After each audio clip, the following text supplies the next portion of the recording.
Good morning दोस्तों। चलो मैं आज आपको डायरेक्ट यूरोप ले आता हूँ। यूरोप में आपके लिए आज का होमवर्क है, ये है कंट्री जो देख रहे हैं ना, ऑस्ट्रिया। ऑस्ट्रिया ये है ऑस्ट्रिया, ऑस्ट्रेलिया नहीं है, एक ऑस्ट्रेलिया है, ऑस्ट्रेलिया है एक है ऑस्ट्रिया। इनका कैपिटल है वीना, है ना, वाइना।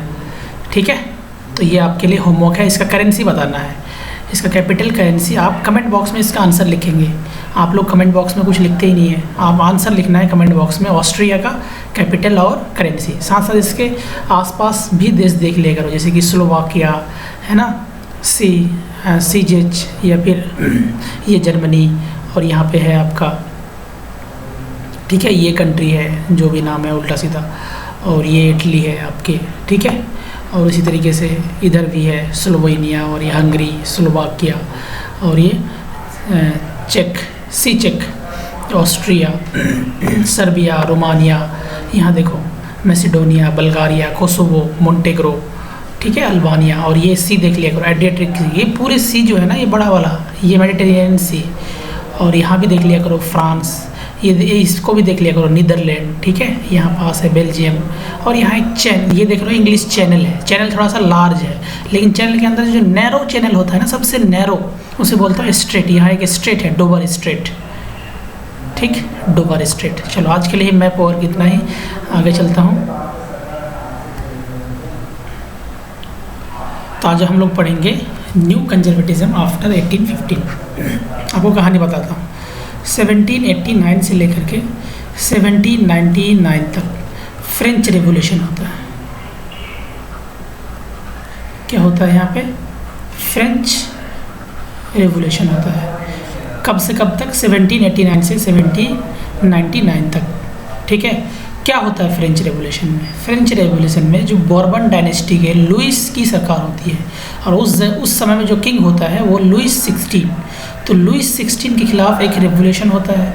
रेवोल्यूशन में मोनार्क सरकार जो होता है, ऑटोक्रेसी, उनको ख़त्म करके जनरल स्टेट, फिर बाद में नेशनल असेंबली, फिर उसके बाद जैकोबिन्स की सरकार आती है। फिर फाइनली 1799 से 1813 तक किसकी सरकार रहती है?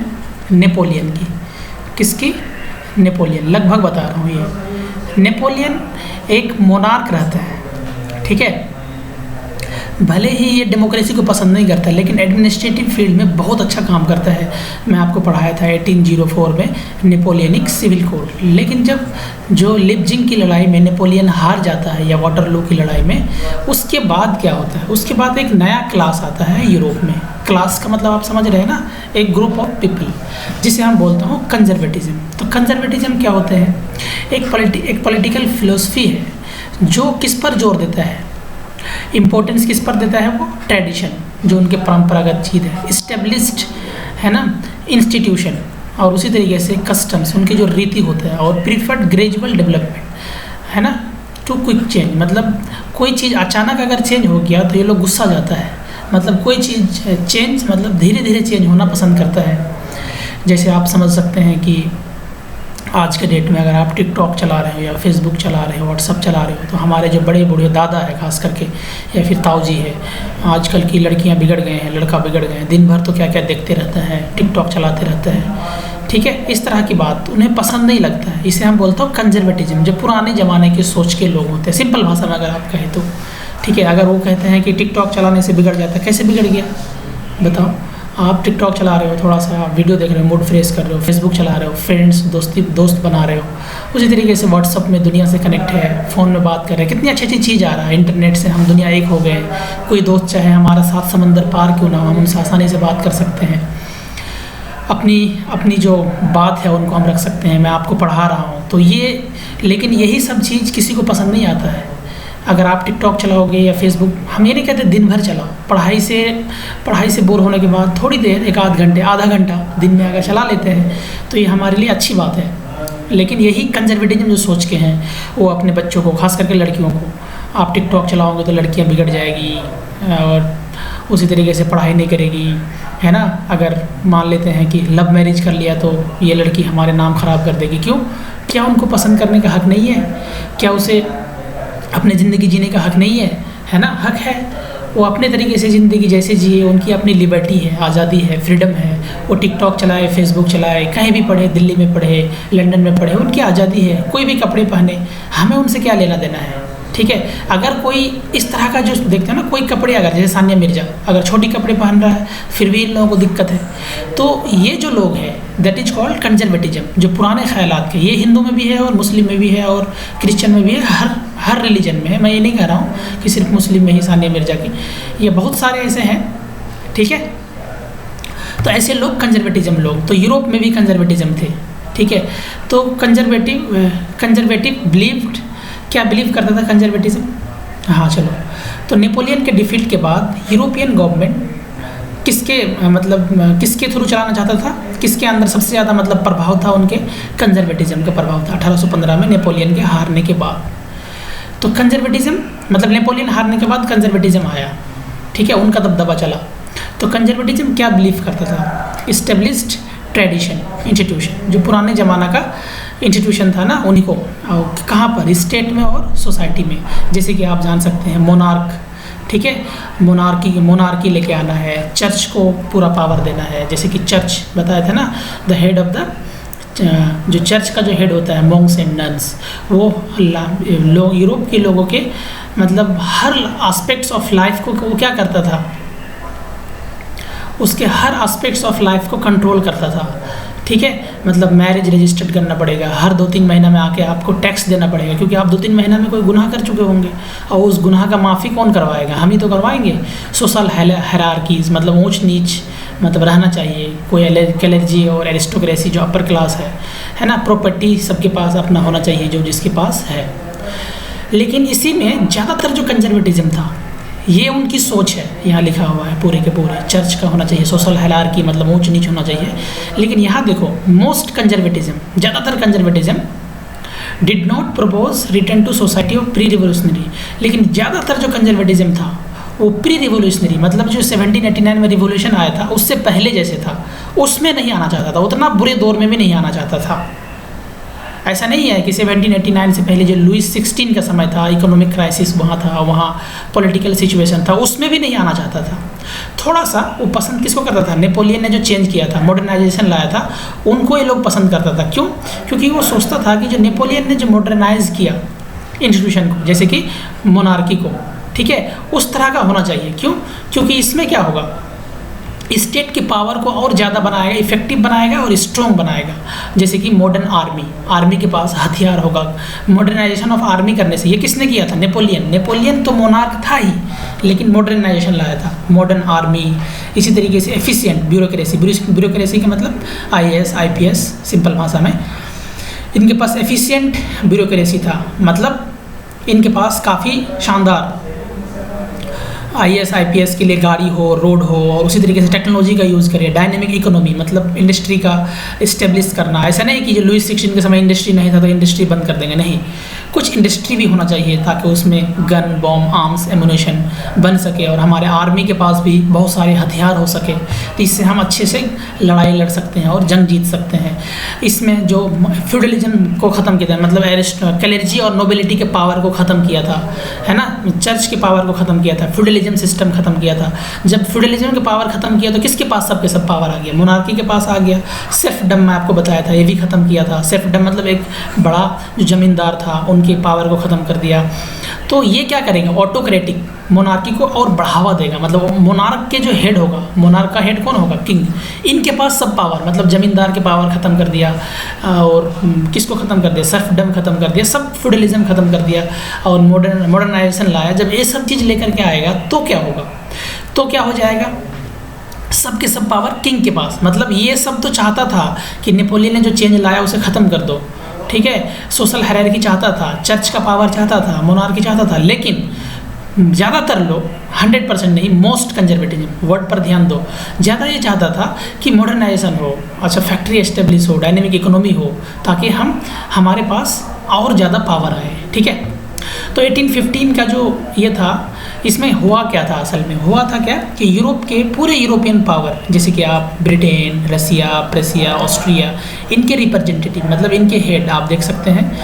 ये है आपका रसिया, ये है आपका प्रेसिया, ये आपका ब्रिटेन, ठीक है, और ये है ना ये आपका फ्रांस, स्विट्जरलैंड, ठीक है, इन सब के जो हेड है, ऑस्ट्रिया हंगरी एम्पायर, तो इन सब के हेड कहाँ मिला? ऑस्ट्रिया, जो आपको बताया था ना ऑस्ट्रिया की कैपिटल वाइना है, यहाँ पे सब के सब मिलता है। कब? 1815 में। मतलब जो दुनिया के, चाहे ब्रिटेन हो, चाहे रसिया हो, प्रेसिया, ऑस्ट्रिया, ये सब मिल करके किसको हराते हैं? नेपोलियन को, क्योंकि ये कंजर्वेटिज्म होते हैं, ठीक है। सब कहाँ मिलते हैं? वाइना में। क्यों? क्योंकि यूरोप में फिर से वही पुराना सेटलमेंट चाहता है जैसे कि 1789 से पहले था, मतलब 100% उसी तरह का नहीं, कुछ चेंज करके, मतलब कुछ मॉडर्नाइजेशन करके। तो वहाँ पे जो कांग्रेस, जो सेशन होता है उसको बोलते हैं हम कांग्रेस, या फिर ट्रीटी ऑफ 1815, या वाइना कांग्रेस के नाम से भी ये फेमस है। वाइना कांग्रेस इसको बोलते हैं, या फिर ट्रीटी ऑफ 1815। कौन इसका होस्ट करता है? इसका होस्ट करता है ऑस्ट्रिया, जो मैं बताया ना, ऑस्ट्रिया के जो चांसलर, मतलब prime minister Duke Metternich. Duke क्या है? उनके पोस्ट का नाम है, ठीक है, जो किंग के पहले लगता था ये, या किंग से जस्ट जो नीचे वाला ऑफिसर होता है ना, उनके सामने ड्यूक लगता है। ड्यूक मेटरनिक वो क्या करता है? हेड करता है। इसे ट्रीटी ऑफ वाइना 1815 के नाम से जानते हैं। इसमें क्या होता है? इसमें अनडूइंग करना, मोस्ट अनडूइंग किसको करना है? जो यूरोप में नेपोलियन ने लाया था, जो भी नेपोलियन वार के बाद नेपोलियन ने जो भी चेंजेज लाया था, उन सबको क्या कर देना? चेंज कर देना। मतलब नेपोलियन ने जो भी अच्छा काम कर दिया था, उन सबको ख़त्म करके वही पुराना डायनेस्टी बैठाना है। उसी तरीके से क्या करना? बॉर्बन डायनेस्टी को वापस ले आना। बॉर्बन डायनेस्टी कौन? लुइस की सरकार को क्या करना है? फिर से ले आना है, जो फ्रेंच रेवोल्यूशन के बाद इनको उखाड़ के फेंक दिया था, ठीक है। फिर से उसको क्या करना? रीस्टोर करना है। मतलब बॉर्बन डायनेस्टी, लुइस की सरकार जो ख़त्म कर दिया था, उनको फिर से इस्टेब्लिश करना है। इसी तरीके से फ्रांस, जो भी टेरिटरी को, मतलब फ्रांस, नेपोलियन ने आपको बताया था ना कि जो फ्रांस ने बहुत सारे टेरिटरी में कब्जा कर लिया था, ये सब यूरोप में, तो जो भी ये जीता था टेरिटरी, मतलब बाउंड्री, उन सबको क्या कर देना है? फिर से वापस कर देना है, ठीक है। क्या लिखा हुआ है? जो भी उन्होंने एनेक्स कर लिया था, कब्जा कर लिया था, वो सब क्या कर देना है? वापस कर देना है। बहुत सारे स्टेट का फॉर्मेशन किया, मतलब टुकड़े टुकड़े कर दिया। जैसे ये स्टेट फ्रांस था ना, जो भी जीता था उनको, फ्रांस को छोटे छोटे टुकड़े में तोड़ दिया, ताकि फिर से, है ना, फिर से ये फ्यूचर में एक्सपेंशन ना कर सके। तो कुछ एग्जांपल दे दीजिए। किंगडम ऑफ नीदरलैंड, ठीक है, ये इन्होंने बेल्जियम को अपने अंदर ले लिया। उसी तरीके से जेनेवा, है ना, और पिडमोंट साउथ में ले लिया। साउथ से उन्होंने क्या, नॉर्थ से क्या ले लिया? ये बेल्जियम को। उसी तरीके से जेनेवा को और पिडमेंट को साउथ में। नॉर्थ में किसको ऐड किया इन्होंने? मतलब किंगडम ऑफ नीदरलैंड, इसने किसको नॉर्थ में? बेल्जियम को ऐड कर लिया। और जेनेवा और पिडमोंट, ये सब क्या, किसका नाम है? स्टेट का नाम है। इसको कहाँ? साउथ में मिला लिया। किसने? किंगडम ऑफ नीदरलैंड ने। उसी तरीके से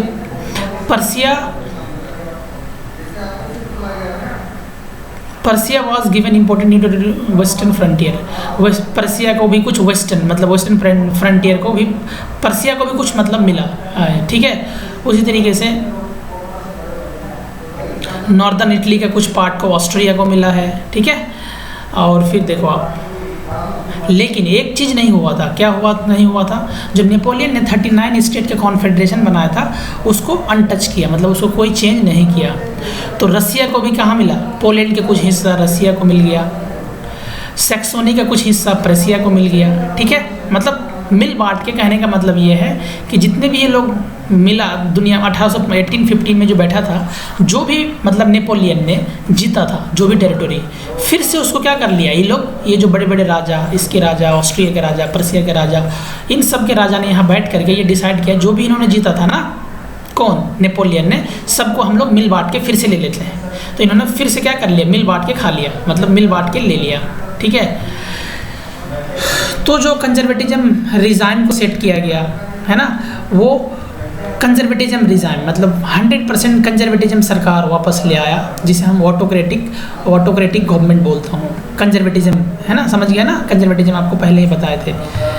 उसी तरीके से दे डिड नॉट टॉलरेट क्रिटिसिज्म, किसी भी तरह का आलोचना, किसी, है ना, या किसी भी तरह का डिसेंट का मतलब आप ये बोल सकते हो, किसी भी तरह का आलोचना या किसी भी तरह का सवाल, ठीक है, वो बर्दाश्त नहीं कर सकता था आपसे, ठीक है। किसी भी तरह का आलोचना, क्रिटिसिज्म या डिसेंट, मतलब हो सकता है ना असहमति, डिसेंट का मतलब अगर आप उनसे सरकार से असहमति है तो आप उनसे क्वेश्चन नहीं कर सकते हैं। वो क्या चाहता था, मतलब क्या चेंज लाया, कर्व कर लेता था सब एक्टिविटीज़ को। कौन सा एक्टिविटी, जो भी क्वेश्चन करे किस पर, ऑटोक्रेटिक जो गवर्नमेंट एस्टेब्लिश किया था उनके लेजिटिमेसी पे कि ये सही है कि गलत है ना, आप ये क्यों नहीं कर रहे हो, आप ऐसा क्यों नहीं कर रहे हो, आप वर्कर्स के लिए क्यों नहीं कर रहे हो। अगर इस तरह के आप क्वेश्चन करोगे तो आपके एक्टिविटीज़ को ख़त्म कर दिया जाएगा। ज़्यादातर है ना, मोस्ट ऑफ देम, ज़्यादातर जो ऑटोक्रेटिक गवर्नमेंट था सेंसर इम्पोज कर दिया। सेंसर का मतलब है ना सेंसर लॉ, किस पर, कि आप कोई भी न्यूज़पेपर छापोगे, कोई भी बुक्स, कोई भी प्ले, कोई भी सॉन्ग्स, कोई भी इस तरह की बात जिसमें आइडिया ऑफ लिबर्टी और फ्रीडम किससे रिलेटेड हो, किसका हो, मतलब जो फ्रेंच रेवोल्यूशन हुआ था 1789 में उससे रिलेटेड कोई भी बात अगर आप पेश करते हो, चाहे आप न्यूज़पेपर के थ्रू, चाहे बुक्स के थ्रू, चाहे प्ले के थ्रू, चाहे सॉन्ग्स के थ्रू, तो उसको सरकार कट कर देगी, सेंस कर देगी, सेंसर कर देगी। सेंसरशिप लॉ पास कर दिया था जिसमें कोई भी आज़ादी से इस तरह की बात को पेश नहीं कर सकता था। ठीक है, लेकिन फिर भी जो फ्रेंच रेवोल्यूशन का मेमोरी था, है ना, मेमोरी जो फ्रेंच रेवोल्यूशन में था वो जो है ना इंस्पायर लगातार कर रहा था जो लिबरल्स था, जो लिबरल नेशनलिस्ट था, उनको लगातार क्या कर रहा था, इंस्पायर कर रहा था फ्रेंच रेवोल्यूशन का जो भी आइडिया था, है ना, उनसे सीख करके।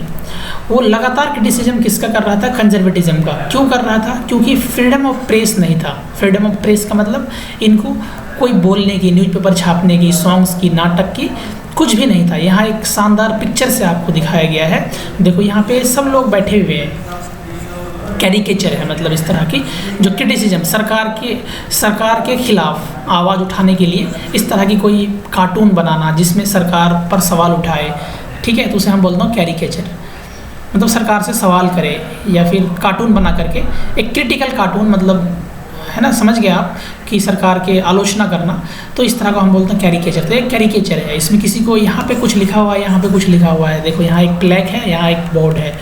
इस प्लेक में क्या लिखा हुआ है कि silence is the first commandment of the learn society, कि जो हमारे जो है ना, हमारा जो साइलेंस है, हमारा जो पढ़े लिखे समाज का पहला जो नियम क्या है, साइलेंस, कि चुप रहो, हमें बोलने ही नहीं दिया जा रहा है। दूसरा क्या बोल रहा है कि टू अवॉइड इवेंचुअली, अचानक से है ना कोई ऐसी बात, अगर कोई मेंबर है ना सुकुम टू टेम्पटेशन, मतलब कोई आप बोलना चाहते हो, कोई आप बात बोलना चाहते हो, उसको रोकने के लिए क्या दे दिया है, स्पीच। जो आप कोई चीज़ बोलना चाहते हो, कोई आप नियम तोड़ना चाहते हो, उससे पहले ही आपको मजल दे दिया। मजल मतलब मास्क, आज के डेट में सबके मुंह में मास्क बांट दिया कि आप कहीं गलती से भी ना बोल दो। किसने ये बांटा, ये कंजर्वेटिज्म ने।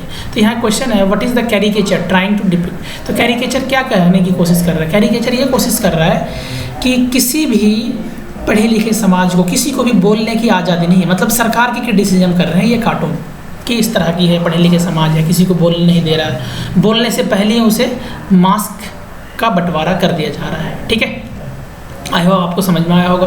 तो आज के लिए क्वेश्चंस क्या है ये, what were the major proposal of the Vienna congress, या फिर describe the brief any 4 features of the treaty of, इसी का नाम है ट्रीटी ऑफ 1815, या इसी को बोलता हूँ वाइना कांग्रेस क्योंकि वाइना में इसका बैठक हुआ था, है ना। Explain any 3 provision of the treaty of Vienna 1815, तो मैं आपको अंडरलाइन कर देता हूँ। तो पहला प्रोविजन क्या है, यहाँ से यहाँ तक, ट्रीटी ऑफ वाइना, सॉरी चलो,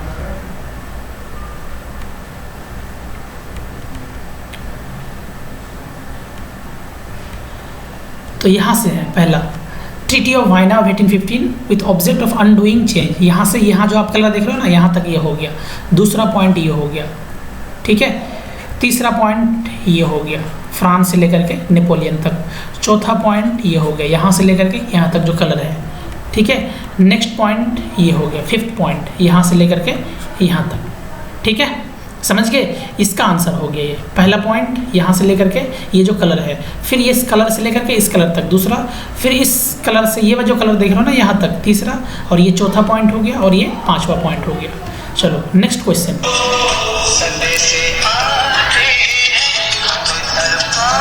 सॉरी, नेक्स्ट क्वेश्चन क्या है आपके लिए, ये what is your opinion on the conservatism regime which was set up in 1815। तो 1815 में जो कंजर्वेटिज्म रिजाइम सेटअप किया था उसमें आपकी क्या सोच है, आपकी क्या उन्होंने अच्छा किया क्या बुरा किया? कंजर्वेटिज्म रिजाइम जो सेट किया था 1815 में ऑटोक्रेटिक नेचर का था। जस्टिफाई विद सूटेबल एग्जाम्पल, मतलब वो 100% ऑटोक्रेटिक था। कैसे, या फिर आपका क्या ख्यालात है, आपकी क्या सोच है, उन्होंने क्या किया था? तो आप उनके आंसर यहाँ से लिखोगे। पहला point, conservatism regime set up in 1815 where autocratic, पहला पॉइंट हो गया। दूसरा point, they did not tolerate criticism and dissent, तीसरा पॉइंट है ना। साउथ टू कब एक्टिविटीज़, यहाँ तक हो गया गवर्नमेंट, ये हो गया चौथा पॉइंट। फोर्थ पॉइंट यहाँ से लेकर के थोड़ा सा नीचे तक, यहाँ तक कर लेना आप, यहाँ तक, ठीक है। तो हो गया आज के लिए इतना ही। Thanks lot for listening. जय हिंद, जय भारत।